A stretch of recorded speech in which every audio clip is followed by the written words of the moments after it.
بالله السميع العليم من الشيطان الرجيم بسم الله الرحمن الرحيم وإنك لعلى خلق عظيم وقال نبينا صلى الله عليه وسلم إن الرسالة والنبوة قد انقطعت فلا رسول بعدي ولا نبي إن أريد إلا الإصلاح ما استطعت وما توفيقي إلا بالله عليه توكلت وإليه أنيب رب اشرح لي صدري ويسر لي أمري واحلل عقدة من لساني يفقهوا قولي سبحانك لا علم لنا إلا ما علمتنا إنك أنت العليم الحكيم. எல்லாம் அல்ல அல்லாஹ்வின் அருளும் அன்பும் நம்மீது பொழியட்டுமாக. ஸல்லல்லாஹு அலைஹி வஸல்லம் அவர்களின் அன்பும் ஷஃபாஅத்தும் நம்மை அடைவதற்கு அல்லாஹ் கிருபை செய்வானாக. எல்லாம் அல்ல ரஹ்மான் நமக்கும் நமது குடும்பத்தினர்கள், நமது பிள்ளைகள், நமது ஊர் மக்கள் அனைவர்களுக்கும் அவனை வணங்குவதற்கு உடல் ஆரோக்கியத்தையும் உடல் சுகத்தையும் நீண்ட ஆயுளையும் தந்தல் புரிவானாக.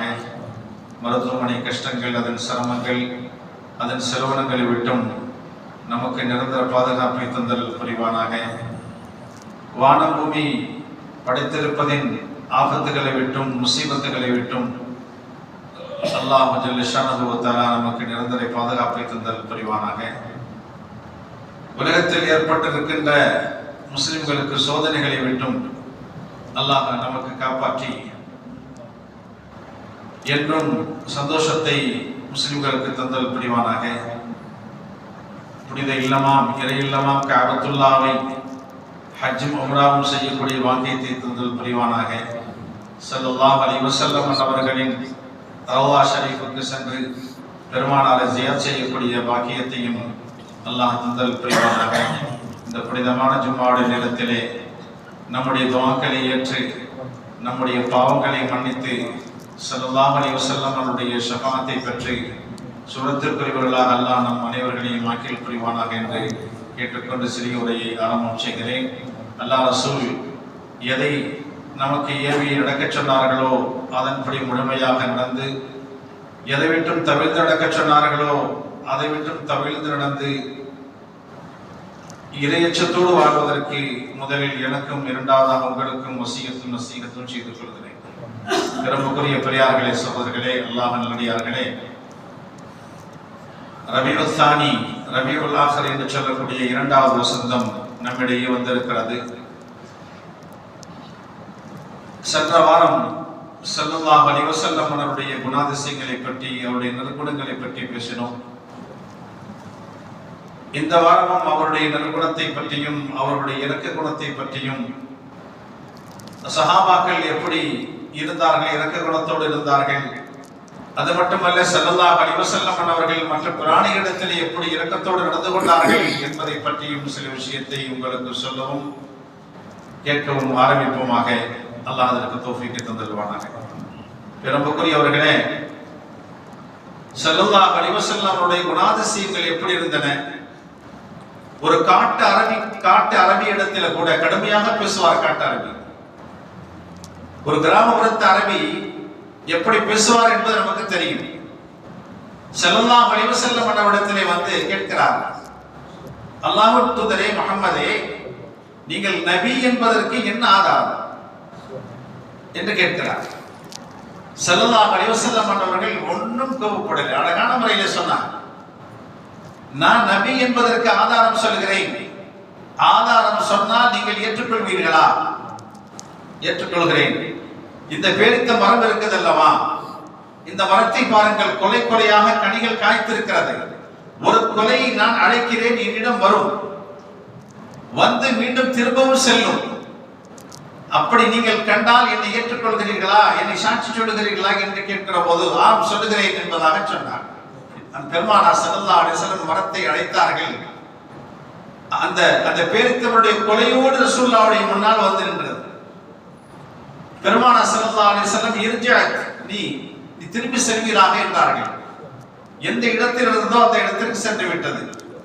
அதை பார்த்த அந்த காட்டு அரபி உடனே இஸ்லாத்துக்கு வந்து விட்டார். அஷ்ஹது அல்லா இலாஹா இல்லல்லாஹ் வ அன்னக முஹம்மது ரசூலுல்லாஹ்.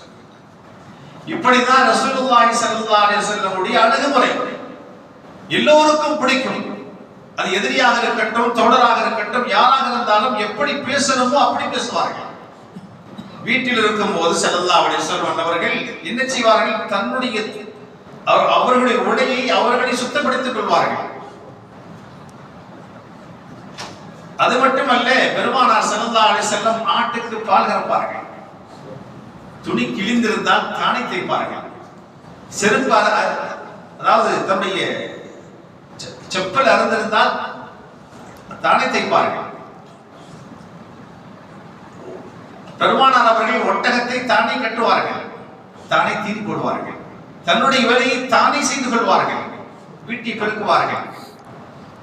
வீட்டில் மனைவிக்கு ஏதாவது உதவி செய்ய வேண்டும் என்றாலும் மாவு அரைத்து கொடுப்பார்கள், மாவு பிசைந்து கொடுப்பார்கள், எல்லா உதவிகளையும் செய்து கொடுப்பார்கள், தன்னுடைய வேலையை தானே செய்வார்கள். வீட்டினுடைய ஊழியரோடு சேர்ந்து சாப்பிடுவார்கள். கடைத்தெருவுக்கு சென்றால் கடைத்தெருவுகளை சாதனங்களை வாங்கிக் கொண்டு தானே சுமந்து வருவார்கள். யாருக்கும் பாரம் கொடுக்க மாட்டார்கள். நீ சுமந்து வா, நீ எடுத்துட்டு வா, தானே சுமந்து வருவார்கள். இப்படி அவர்களுடைய குணாதிசயங்கள் நாம் கேட்டால் இப்படி ஒரு மனிதரா? அதனாலதான் அல்லாஹ் சொன்னால் லக்கத் கான லக்கும் ஃபீ ரசூலில்லாஹி உஸ்வத்துன் ஹஸனா. பெருமானார் ஸல்லல்லாஹு அலைஹி வஸல்லம் அன்னவர்களிலே அழகிய முன்மாதிரி இருக்கிறது என்றார். ஸல்லல்லாஹு அலைஹி வஸல்லம் சொல்வார்கள், என்னை பின்பற்றுங்கள், என்னை பாருங்கள், என்னுடைய நான் என்ன செய்தேனோ, உலகத்தில் என்னை எப்படி வாழ்ந்து காட்டினேனோ அப்படி வாழுங்கள் என்று சொன்ன ஒரே மனிதர் ஸல்லல்லாஹு அலைஹி வஸல்லம் அவர்கள். ஒரு வாயில்லா மிருகம். அந்த வாயில்லா மிருகத்தில் எப்படி இருந்து கொண்டார்கள் ஸல்லல்லாஹு அலைஹி வஸல்லம் அவர்கள்? அந்த வாயில்லா மிருகத்தை பார்த்தா ஒட்டிய வயிறு, முதுகும் வயிறும் ஒன்றா இருக்கு, முள்ளும் தோளமா இருக்குன்னு சொல்லுவோம்ல, அந்த நிலையில் காணப்பட்டார்கள் ஒரு ஒட்டகம். பெருமானார் ரொம்ப இறக்கப்பட்டு அது கிட்ட பக்கத்தில் நின்றவுடனே அழுகுது, கண்ணீர் வடிக்குது. ரசூலுல்லாஹி இடத்துல இதை பேசுது. ஸல்லல்லாஹு அலைஹி வஸல்லம் சொன்னாங்க, இந்த ஒட்டகத்தின் உரிமையாளர் யாருன்னு கேட்டாங்க. அழைத்து வரப்பட்டது. ஏப்பா, ஒட்டகத்தை எப்படி வைத்துக் கொள்வது தெரியலையா உனக்கு? அது என்னிடம் முறையிடுகிறது. எனக்கு ஒழுங்கான முறையில் என்னுடைய எஜமான் உணவு கொடுப்பதில்லை. எனக்கு தாங்க முடியாத வேலையை கொடுக்கிறார், அதிகமான சுமையை என் மேல் வைக்கிறார். ஆனால் எனக்கு உணவு கொடுப்பதில்லை, என்னை கவனிப்பதில்லை, எனக்கு தண்ணீர் கொடுப்பதில்லை. இப்படியாக அது சொல்லி அழுகிறது. வாயில்லாம் பிரயாணம் சொன்னார்கள் ஸல்லல்லாஹு அலைஹி வஸல்லம், இத்தகுல்லாஹல் பஹாயிமல் முஅஜமா. வாயில்லாம் பிராணியுடைய விஷயத்தில் அல்லாஹ்வை அஞ்சி கொள்ளுங்கள். வாய் இல்லை, அதுக்கு பேச தெரியாது, முஅஜமா, பேச்சுடைய இது அது கிடையாது. ஆனால் அது எண்ணத்திலே பேசுகிறது, ரொம்ப அழுகிறது, வருத்தமாக சொல்லுகிறது, எனக்கு முடியாத வேலையை வாங்குகிறார். பெருமானார் சொன்னார்கள், இருக்கபுகா சாலிமா ஓ குலுஹா சாலிமா சாலிஹா. நல்ல நிலையில் இருக்கிற பொழுது, ஆரோக்கியமாக நல்ல கொழுத்த நிலையில் இருக்கும் போது நீங்கள் சவால் செய்யுங்கள். நல்ல நிலையில் இருக்கிற பொழுது நீங்கள் அறுத்து புசியுங்கள். முள்ளும் தோளமாக இருக்க வேணாம். நல்ல உணவு கொடுங்கள், நல்ல கொழுத்ததாக வளருங்கள், நல்ல கொழுத்ததாக இருக்கின்ற நிலையில் நீங்கள் அறுத்து சாப்பிடுங்கள், நல்ல கொழுத்ததாக இருக்கின்ற நிலையில் நீங்கள் சவால் செய்யுங்கள் என்பதாக ஸல்லல்லாஹு அலைஹி வஸல்லம் அவர்கள் ஒரு மிருகத்தின் விஷயத்தில் கூட இறக்கப்பட்டு சொன்னார்கள். ஒரு யூதன், ஒரு முஸ்லிம், ரெண்டு பேருக்கு சண்டை வந்துருச்சு.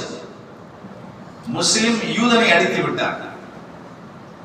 இந்த பிரச்சனை ரசூலுல்லாஹி ஸல்லல்லாஹு அலைஹி வஸல்லம் திருப்பி அந்த யூதர் சொல்லிவிட்டார், என்னை ஒரு முஸ்லிம் அடித்து விட்டார் என்பதாக.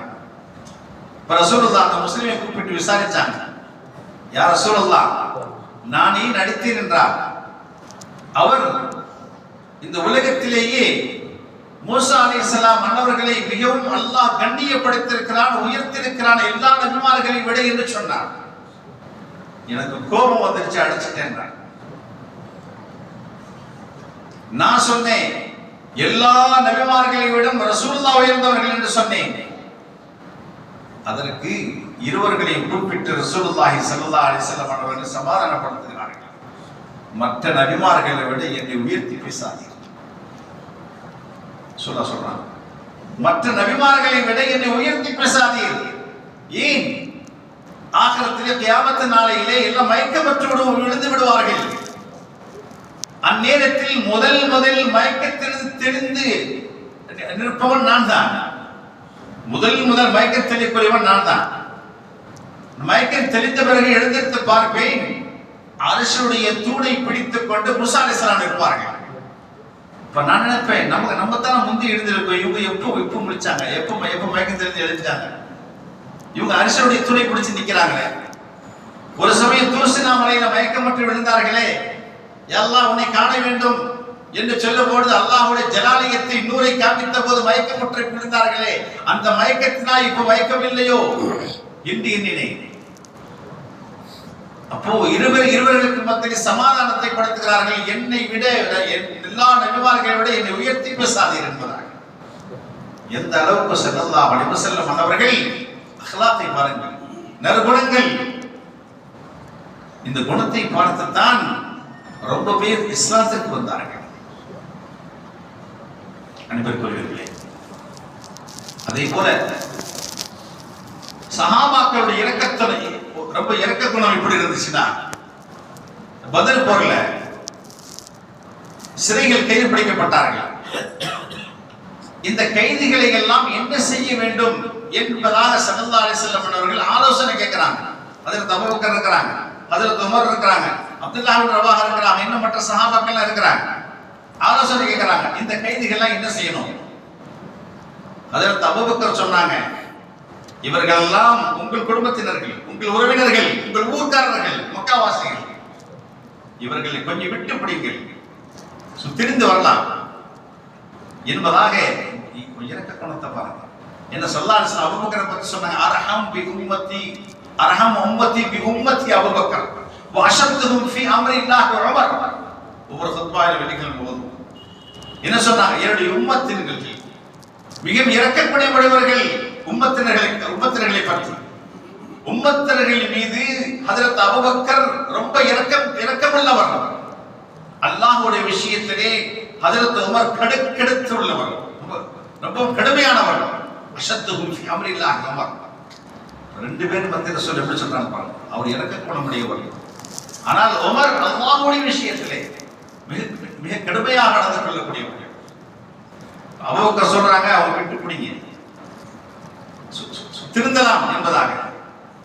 உமர் சொன்னாங்க, யா ரசூலல்லாஹ், உங்க ஊர்காரங்கள் தான் உங்களை ஊரை விட்டு விரட்டியவர்கள், அது மட்டுமல்ல உங்களை பொய்யாக்கியவர்கள். விட்டு வைக்காதீங்க, சீடுங்க தலைவர், எனக்கு உத்தரவிடுங்க, எல்லா தலையும் சீவன். உங்களுக்கு கடுமை அல்லாஹ்வுடைய விஷயத்துல. ஹஜ்ரத் உமர் அபூபக்கர் சொன்னாங்க, விட்டு பிடிங்க, விட்டுருங்க, திருந்தி வருவாங்க. இவங்க யாரையும் விடாதீங்க, என்னத்தை சீவிடுங்கட்டாங்க, தலையை சீவிடுங்கட்டாங்க. அப்துல்லாஹ் இப்னு ரவாஹா அவங்ககிட்ட ஆலோசனை கேட்கறாங்க, நீ சொல்லுப்பா. அவங்க ஒரு பள்ளத்துல விறகுகளை போட்டு எல்லாத்தையும் தூக்கி போட்டு எரிச்சிருங்கட்டாங்க. அவ்வளவு கடுமையானவர்கள் இந்த காஃபிர்கள், அவ்வளவு தொந்தரவு கொடுத்தார்கள். ஸல்லல்லாஹு அலைஹி வஸல்லம் அவர்கள் எல்லாத்தையும் கேட்டுட்டு சொன்னாங்க, அல்லாஹ் சில மனிதர்களுடைய உள்ளத்தை பாலை விட மென்மையாக ஆக்கியிருக்கிறார், இன்னும் சிலருடைய உள்ளத்தை கல்லை விட கடுமையாக ஆக்கியிருக்கிறார் என்று சொல்லிவிட்டு சொன்னார்கள், அபூபக்கரே, நீ இப்ராஹிம் போன்றிருக்கிறாய், இப்ராஹிம் அலைஹிஸ்ஸலாம் அவர்களை போன்றிருக்கிறாய். இப்ராஹிம் சொன்னார்கள், ஃபமன் தபிஅனி ஃபஇன்னஹு மின்னி, என்னை பின்பற்றியவர்கள், என்னை சார்ந்தவர்கள், எனக்கு மாறச் செய்தவர்கள், ரப்பே நீ கஃபூராக இருக்கிறாய், நீ ரஹீமாக இருக்கிறாய், ஃபஇன்னஹு கஃபூர் ரஹீம், நீ மன்னிப்பவன், கிருபையாக. அல்லாஹ் விட்டான், என்னை பின்பற்றி நடந்தவர், என்னை சார்ந்தவர், எனக்கு மாறு செய்தவர்களிடத்தில் அல்லாஹ் விட்டாங்க, நீ மன்னிப்பவன், கருணையாளர். இரண்டாவதாக சொன்னாங்க, நீ ஈசாவை கொண்டிருக்கிறாய்.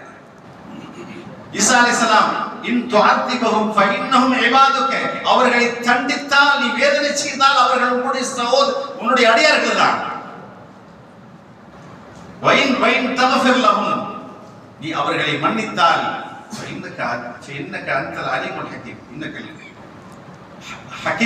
அதாவது நீ ஞானமல்லவன் மிகைத்தவன் என்பதாக ஈசா அலைஹிஸ்ஸலாம் சொன்னார்கள். நீ ஈசாவை போன்றும் இருக்கிறாய், இப்ராஹிம் அலைஹிஸ்ஸலாத்தை போன்றும் இருக்கிறாய். எவ்வளவு இரக்கத்தன்மை! இப்ராஹிம் அலைஹிஸ்ஸலாத்துக்கு இருந்தது இரக்கத்தன்மை, ஈசா அலைஹிஸ்ஸலாத்துக்கு இரக்கத்தன்மை இருந்தது. அதே தன்மையை கொண்டவர்கள் ஹஜ்ரத் அபூபக்கர் என்ற ரசூலுல்லாஹ் சார்ந்து பார்க்கிறார்கள். ரசூலுல்லாஹ்வுடைய குணம் எப்படி இருக்கும் அன்பு? அதனாலே தான் ஸல்லல்லாஹு அலைஹி வஸல்லம் அவர்களை சஹாபாக்கள் அவ்வளவு நேசித்தார்கள். சாதாரண ஹப் இல்ல, நாம் வச்சிருக்கிறோம் அதே போல ஹப் ஒரு நேசம் இல்லை, அவ்வளவு நேசம். நேசம் என்றால் இப்படிப்பட்ட நேசம். ஒரு பெண்மணி செவிலித்தாய் உம்மு ஐமன் அவங்க வீட்டில் இருக்கிறாங்க. அப்ப ரசூலுல்லாஹ் இரவு நேரத்தில் தஹஜ்ஜுக்காக சிறுநீர் கழித்தார்கள் ஒரு பாத்திரத்திலே. அந்த பாத்திரத்தை வைத்து விட்டு தஹஜ்ஜுத் தொழுதார்கள், ஒது செய்து விட்டு. காலையில் எழுந்திருத்த உம்மு ஐமனை அந்த பாத்திரத்தை எடுத்து குட்டு விடுங்கன்னு சொன்னாங்க. யா ரசூலுல்லாஹ் எனக்கு தாகமாக இருந்துச்சு, குடிச்சிட்டேன் அப்படின்ட்டான். குடிச்சிட்டியா அப்படின்ட்டு இந்த பருக்கள் தெரியும் வரை புன்முறுவல் பூத்தாங்க. சிரிச்சாங்க ரசூலுல்லாஹ், வேகமா சிரிக்க மாட்டாங்க, புன்முறுவல் பூத்தாங்க. உன்னுடைய வயிற்றை நீ பாதுகாத்துக் கொண்டு எல்லா நோய்களை விட்டும் எப்போது இதை குடித்தாயோ அப்போதே உன் வயிற்றில் உள்ள நோய்கள் என்னென்ன பிரச்சனைகள் இருக்கிறதோ அத்தனை விட்டும் பாதுகாக்கப்பட்டு விட்டேன். இன்னொரு நாள் அதே பாத்திரத்தில் சிறுநீர் கழித்து விட்டு தன்னுடைய வெட்டுக்கு கீழே வச்சாங்க. அப்ப காலையில் எழுந்திருச்சு பர்ரா என்ற பெண்மணி, ஹஜ்ரத் உம்மு ஸலமா ரலியல்லாஹு அன்ஹாவுடைய அடிமை பெண், எத்தியோப்பியால வந்த பெண். அந்த பெண்ணிடம் சொன்னாங்க, அதை எங்கே அந்த பாத்திரத்தை எடுத்து ஊற்று விடுங்க, ஊத்திருங்கன்னு சொன்னாங்க. அந்த பெண்மணியும் சொன்னது, யா ரசூலுல்லாஹ் குடித்து விட்டேன் என்பதாக. ரசூலுல்லாஹ் சிரித்து விட்டு சொன்னார்கள், நீ நரகத்தை விட்டும் உன்னை பாதுகாத்து கொண்டாய் என்பதாக சொன்னார். எவ்வளவு ஹப்! ஒரு 8 வயசு வாலிபர் அப்துல்லாஹ் இப்னு ஜுபைர் ரலியல்லாஹு அன்ஹு அந்த காலத்தில் ரத்தம் குத்தி எடுக்கிற ஒரு செயல் இருந்தது. ரத்தம் குத்தி எடுப்பாங்க, இன்னைக்கு இருக்குது சில இடங்கள்ல. ஹஜ்ஜாம்னு சொல்லுவாங்க. அப்ப ரத்தம் குத்தி எடுத்து ரத்தத்தை ஒரு 8 வயது நிரம்பிய அப்துல்லாஹ் இப்னு ஜுபைர், அவங்க யாருன்னா ஆயிஷா நாயினுடைய அக்கா அஸ்மா ரலியல்லாஹுடைய மகன். அவங்க கூப்பிட்டாங்க, அப்துல்லா இதை யாரும் காணாத இடத்துல ஊத்தி வந்துடு, யாரும் பார்க்க கூடாது, ஊத்தி வந்துட்டாங்க. 8 வயது நிரம்பிய அந்த வாலிபர் எவ்வளவு அறிவார்ந்தவர் பாருங்க. அங்கு சென்றார், திரும்பி அங்க எங்கேயும் பார்த்தார், யாரும் தென்படவில்லை. இது ரசூலுல்லாஹ்வுடைய புனித உடலில் இருந்து எடுத்த அந்த இரத்தத்தை தூக்கி ஊற்றுவதா? குடித்து விட்டார்கள். குடித்து விட்டு ரசூலுல்லாஹ்விடத்திலே வந்து நிற்கிறார். என்ன செய்தாய் என்று கேட்டாங்க. மறைவான இடம், அது யாரும் பார்க்க முடியாத இடம், அந்த இடத்தில் ஊற்றி விட்டேன் என்பதா சொன்ன. ரசூலுல்லாஹ் சந்தேகம், சொல்லுப்பா நீ என்ன செஞ்ச, குடிச்சிட்டியா அப்படின்னு கேட்கிறாங்க. யா ரசூலுல்லாஹ் நான் எப்படி கீழே ஊற்றுவேன், அதை நான் குடித்து விட்டேன் என்று சொல்லும் போது சொல்லுகிறார்கள் ஸல்லல்லாஹு அலைஹி வஸல்லம் அவர்கள், உன்னை நரகத்தை விட்டும் காப்பாற்றிக் கொண்டீர். எழுதுகிறார்கள் முஹத்திஸீன்கள். அப்துல்லாஹ் இப்னு ஜுபைர் கேட்கிறாங்க, நீ அந்த இரத்தத்தை குடித்தாயே எப்படி இருந்தது? அதனுடைய இன்பம் தேனை விட ருசியாக இருந்தது, அதனுடைய வாடை நறுமணமுடையதாக இருந்தது, கஸ்தூரியுடைய நறுமணமுடையதாக இருந்தது. ஸல்லல்லாஹு அலைஹி வஸல்லம் அவர்களுடைய எல்லா இதுகளும், வியர்வையாக இருக்கட்டும், இரத்தமாக இருக்கட்டும், சிறுநாக, எல்லாமே நம்ம கழிவு நீர் போல அல்ல, சுத்தமான நீர்கள், மனமான நீர்கள். ஸல்லல்லாஹு அலைஹி வஸல்லம் அவர்களுக்கு அவ்வளவு சிறப்பை அல்லாஹ் கொடுத்திருக்கிறார். அந்த அளவு சஹாபாக்கள் ரொம்ப பிரியம் வச்சிருந்தாங்க ரசூலுல்லாஹ் மேல. ஹஜ்ரத் காலித் இப்னு வலீத் ரலியல்லாஹு அன்ஹு, சைஃபுல்லாஹ், அல்லாஹ்வின் வாள் என்று பெயர் பெற்றவர்கள். ஹுனைன் போர்ல போர் நடந்து கொண்டிருக்கிறது. அந்த நேரத்திலே அவர்கள் வாகனத்திலிருந்து போர் செய்து கொண்டிருக்கிறார்கள். அப்போது அவருடைய தலப்பாகை கீழே விழுந்து விட்டது. போர் செய்து கொண்டிருக்கின்ற அந்த நேரத்தில் குதித்து வாகனத்திலிருந்து குதித்து அந்த தலப்பாகை எடுத்து அணிந்து கொடுக்கிறார்கள்.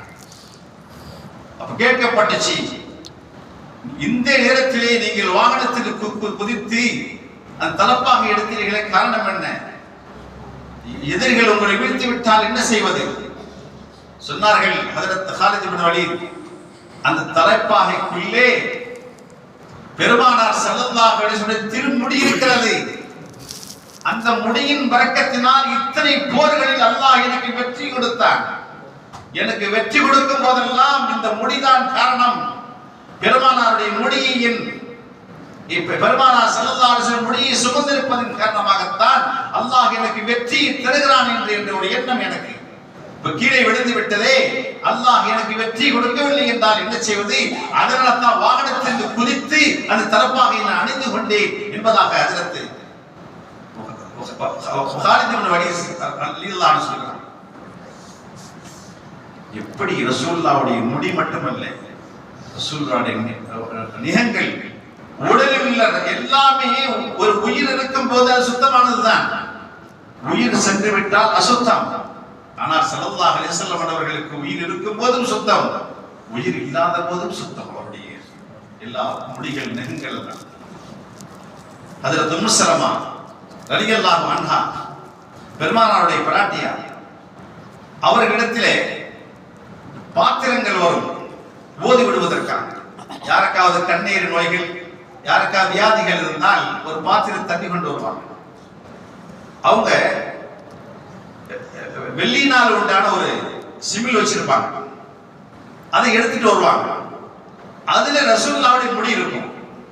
அந்த முடியை எடுத்து தண்ணீரில் நனைத்து கொடுப்பார்கள்.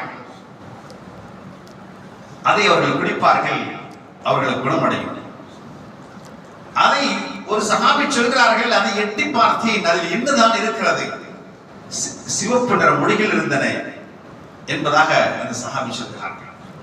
இப்படி ஸல்லல்லாஹு அலைஹி வஸல்லம் அவருடைய முடிகள் முதற்கொண்டு, அவருடைய நகங்கள் முதற்கொண்டு அனைத்துமே புனிதமானவை.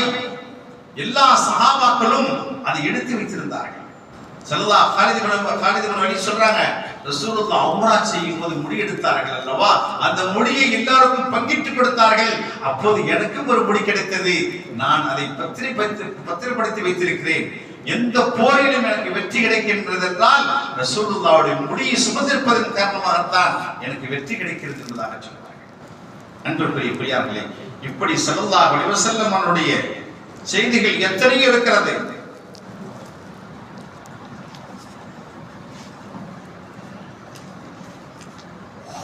ஸல்லல்லாஹு அலைஹி வஸல்லம் சொல்வார்கள், ஒரு சஹாபி அபீதா என்ற சஹாபி சொல்கிறார்கள், لأن تكون عندي شعرة منه أحب إلي من الدنيا وما فيها.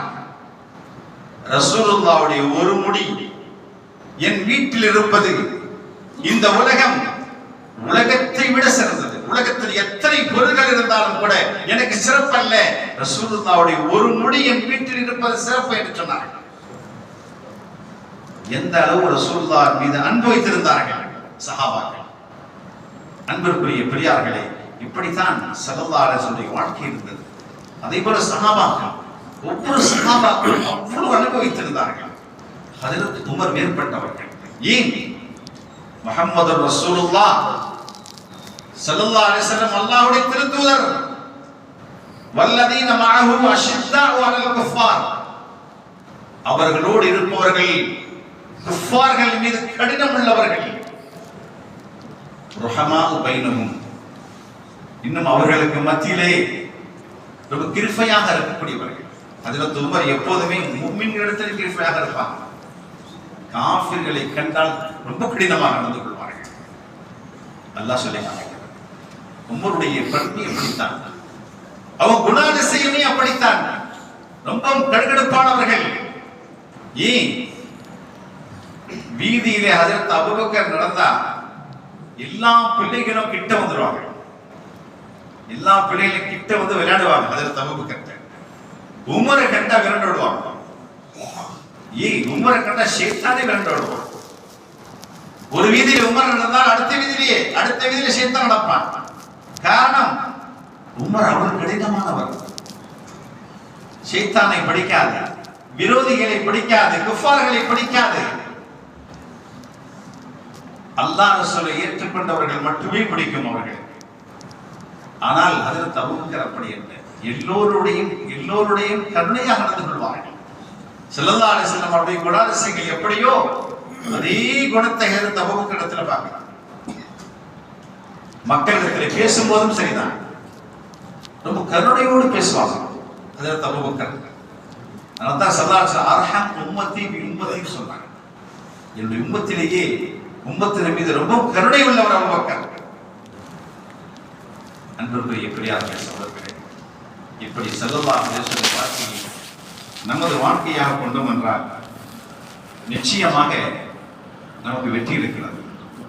ஒரு சஹாபி பெண்மணி ஸல்லல்லாஹு அலைஹி வஸல்லம் இடத்திலே வந்து ஒரு போர்வை, புர்தான போர்வை, சால்வை, கொஞ்சம் வச்ச சால்வை, யா ரசூலல்லாஹ், இந்த சால்வையை நான் நெய்தேன், சொந்தமாக என் கையினால் தயாரித்தேன். காரணம், இதை தாங்கள் அணிய வேண்டும், நான் பார்க்க வேண்டும். எவ்வளவு பிரியம்! ஸல்லல்லாஹு அலைஹி வஸல்லம் கொடுத்த உடனே பெருமானார் ஸல்லல்லாஹு அலைஹி வஸல்லம் மன்னவர்களுக்கு தேவையாக இருந்துச்சு, கீழாடையாக உடுத்திட்டாங்க, கீழாடையாக உடுத்திக் கொண்டார்கள். அதை பார்த்த ஒரு சஹாபி, ஆஹா, இவ்வளவு அழகான புர்தாவாக இருக்கிறதே, சால்வை இவ்வளவு அழகாக இருக்கிறதே, யா ரசூலல்லாஹ் எனக்கு கொடுத்தா நல்லா இருக்குமே. சஹாபாக்களுக்கு கோபம் வந்துருச்சு. இவ்வளவு அந்த பெண்மணி ரசூலுல்லாஹ் அணியன்னு சொல்லிட்டு தன்னுடைய கையினால் நெய்து கொண்டு வந்தார். அதை பெருமானார் வாங்கி அணிந்து கொண்டார்கள். அவங்களுக்கு தேவை இருந்துச்சு, அணிஞ்சிட்டாங்க. அதை போய் கேட்கிறியே, நீ கேட்டா எது கேட்டாலும் ரசூலுல்லாஹ் இல்லைன்னு சொல்ல மாட்டாங்கன்னு உனக்கு தெரியும், அப்படி தெரிஞ்சது நீ கேட்டிருக்க போய் சொன்னாங்க. நான் அணிய வேண்டும் என்று நான் கேட்கல, அந்த துணியை பத்திரப்படுத்தி வைப்பேன், என் கஃபனுக்காக வச்சேன். நான் இறக்கும் போது என் கஃபன் துணியாக பயன்படுத்த வேண்டும்.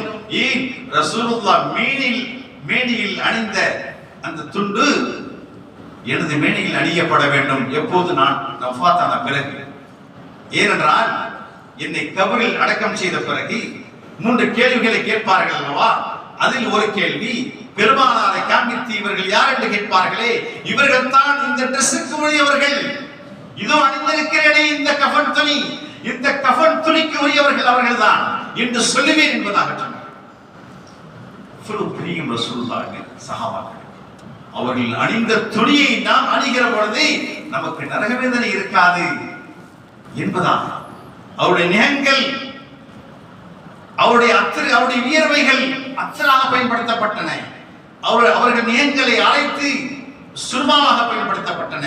இப்படி ஸல்லல்லாஹு அலைஹி வஸல்லம் அவர்கள் அணிந்த துண்டுகள், அவருடைய உடலில் உள்ள உறுப்புகள் அனைத்தையும் பரக்கத்தாக எண்ணினார்கள் சஹாபாக்கள். இப்படி ஸல்லல்லாஹு அலைஹி வஸல்லம் வாழ்க்கையிலே நமக்கு ஒரு அழகிய முன்மாதிரி இருக்கிறது. எந்த விஷயத்தை ரசூலுல்லாஹ்வை பின்பற்றினால் நமக்கு வெற்றி.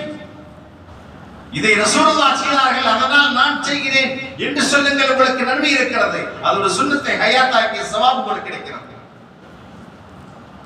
அன்பிற்குரியவர்களே, மன் தமஸ்ஸக பி சுன்னத்தி இந்த ஃபஸாதி உம்மத்தி ஃபலஹு அஜ்ருன் யத்ஷன். இந்த குழப்பமான காலத்தில் ஸல்லல்லாஹு அலைஹி வஸல்லம் இந்த ஒரு சுன்னத்தை யார் பின்பற்றி நடக்கிறார்களோ 100 ஷஹீதுடைய அந்தஸ்தை அவர் பெறுகிறார். ஸல்லல்லாஹு அலைஹி வஸல்லம் சொன்னார்கள். இது குழப்பமான காலம், உண்மையிலேயே முஸ்லிம்களுக்கு சோதனையான காலம் தான் இது. இந்த காலத்திலே நாம் ஸல்லல்லாஹு அலைஹி வஸல்லம் சுன்னத்தை பற்றி படிக்க வேண்டும். இப்போது முஸ்லிம்களுக்கு எல்லா இடத்துலையும் சோதனை, அதுவும் குறிப்பாக பலஸ்தீன்ல இவ்வளவு மக்கள் ஆடை இல்லாமல், உடை இல்லாமல், உணவு இல்லாமல், உணவு கொடுத்துட்டே இருக்கிறாங்க. உணவு முடிஞ்சிருச்சு கேட்கிறாங்க, முடிஞ்சிருச்சு, கீழே கொட்டி கிடக்கிற உணவை அள்ளி கொடுக்கிறாங்க. உணவு இல்லை. எவ்வளவு பாதிப்பு சகோதரர்களே, இஸ்லாமியர்கள் எங்க இடத்துல பார்த்தாலும் முஸ்லிம்கள் இருப்பாங்க. அவங்க நல்லா முஸ்லிம்கள்லாம் இந்த சோதனை பற்றி பாதுகாக்கணும்னு சொன்னா சொல்லியிருக்கிறாங்க. ஜமாத்துல் மாலை வழிகாட்டில் மழை ஜமாத்துல்லமா ஒரு நாள் நோன்பு வைங்க, வருகின்ற வியாழன் 2ஆம் தேதி நோன்பு வச்சு துஆ கேளுங்க.